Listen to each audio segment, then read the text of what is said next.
This video on FPL TV is very proudly sponsored by OneFootball.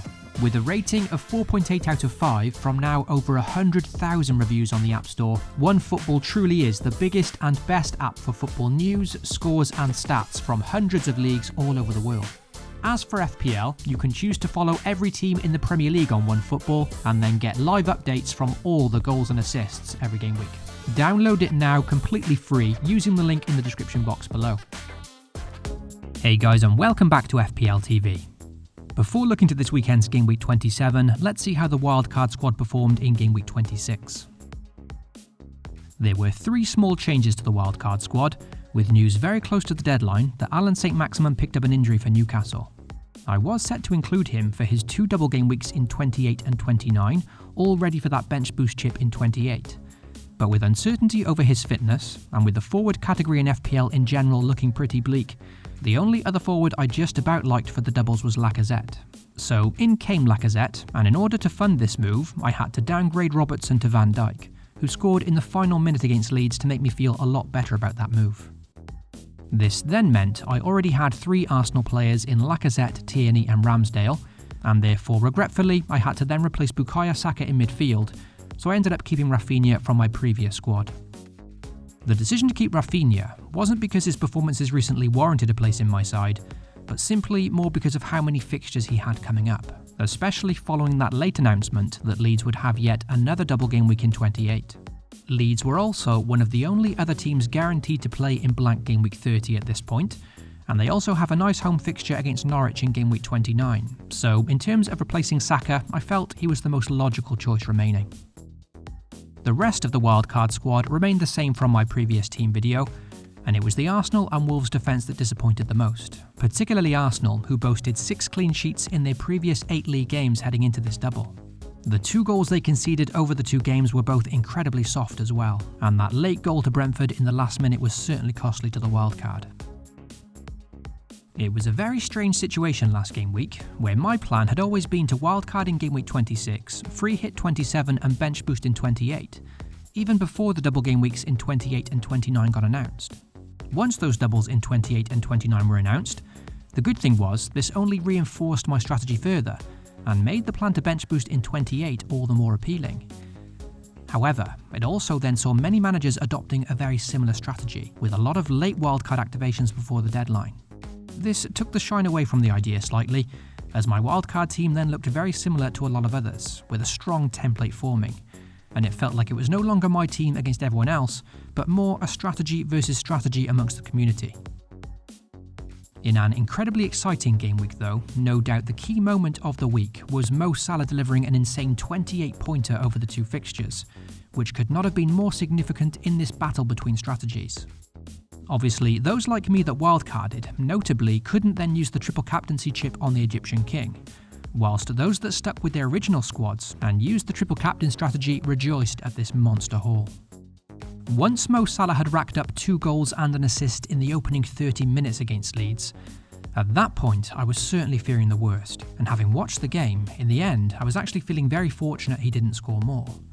But after a bit of time to digest the situation, I'm actually still pretty happy with the outcome of the game week.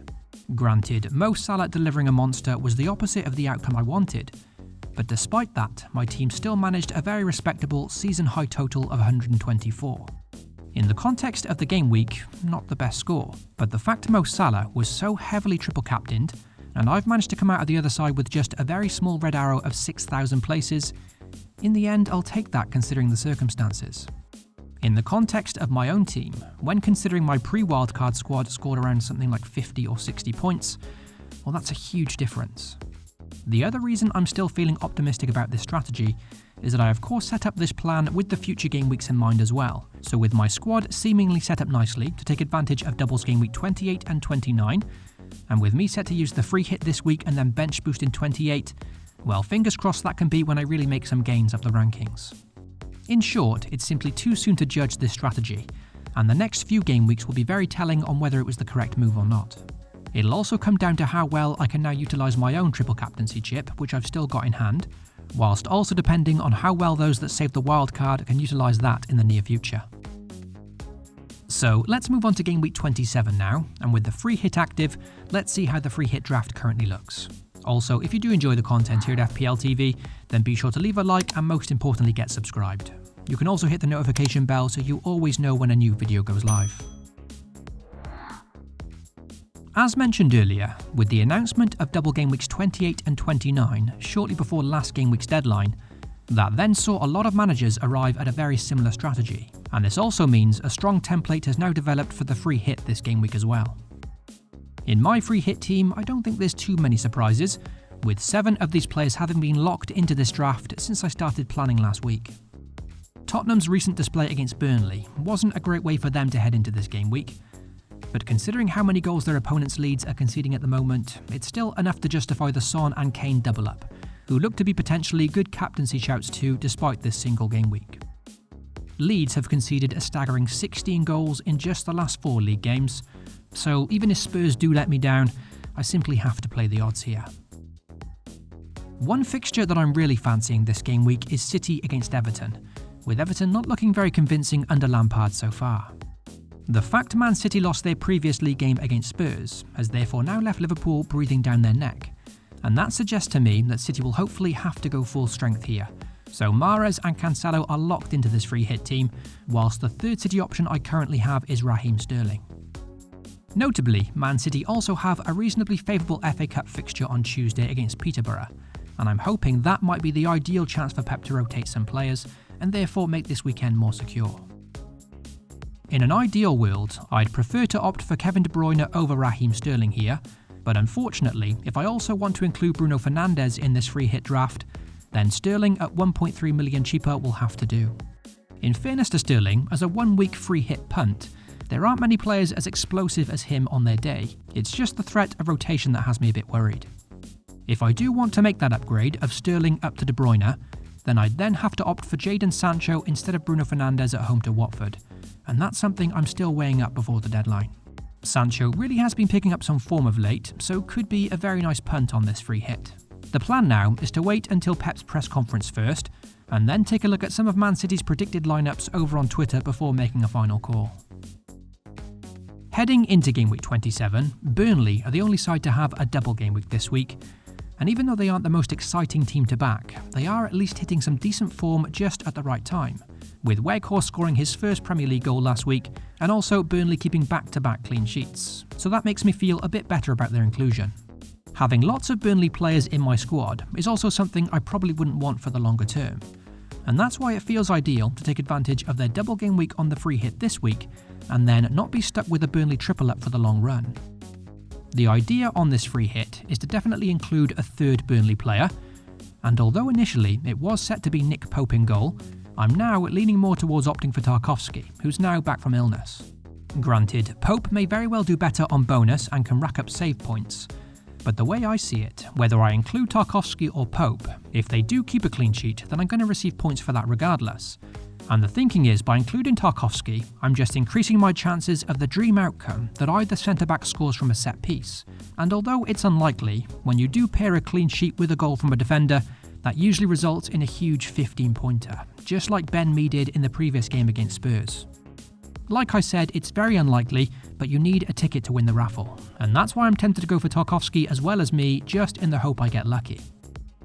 There is some reasoning within the madness though, because Burnley's opponents Palace and Leicester are 2 of the teams who've conceded the most attempts from set pieces all season, providing a stronger chance statistically that either Mee or Tarkowski could get on the score sheet over the 2 games.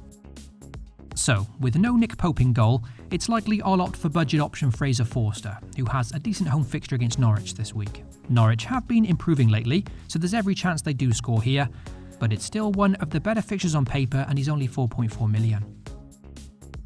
So that's how the free hit team is currently looking, and on the bench it's full of budget options, who apart from Simakasu blanks I'm hoping will all get some minutes. With me currently including a Man City triple up, of course it's a good idea to have at least some type of backup on the bench. And at 4.8 million, Anthony Elanga at home to Watford can hopefully provide that. He scored off the bench in the previous league game, as well as scoring in midweek in the Champions League, and hopefully that may earn him a start against Watford. Aston Villa's Jacob Ramsey is too a bench consideration here in replace of Elanga, who costs the same and is more guaranteed of a start. For the captaincy, with no Mo Salah to rely on this week, it'll no doubt be a very open one amongst managers, and therefore nailing the captaincy this game week could be pivotal in a big rise or drop in the rankings. Throughout this week, my gut has constantly been saying take a punt on Riyad Mahrez. On a free hit, in a game week where the captaincy will be very open, it certainly feels a good chance to take more of a risk. And when Mahrez actually starts, his goals to minutes ratio is utterly superb. In the league, he's now scored in 6 of his last 7 appearances, and does also boast penalties, so could be an excellent captaincy differential for me this week. The concern with him, as always though, is if he does get the start or not, as well as potentially getting subbed off early, and that's why I may opt for one of the other players highlighted on screen, all of which are more guaranteed of minutes and strong considerations this week. Tottenham face a Leeds side who have shipped 16 goals in 4 games, whilst Weghorst at Burnley will get 180 minutes to register a return, as opposed to the single game week players only having 90. He's not a pick that fills me with much confidence, but selecting him would simply be playing the odds of having 2 games instead of 1. As mentioned, Palace and Leicester, his opponents, have conceded the most goal attempts from set plays this season, so that could play very nicely into the hands of Weghorst and his big presence in the box. So that's how my free hit team currently looks, but as mentioned, there's still a few things I'm weighing up before the deadline. That includes finalising the captaincy and deciding between Sancho and KDB over Sterling and Bruno. Whatever changes I do make though, as per usual, I'll post my final team over on Twitter shortly before the game week deadline hits. So if you are interested to see the locked in team as well as the final captaincy choice, then you can do so over there. Good luck to you all for the upcoming game week, FPL responsibly, and I'll catch you all very soon.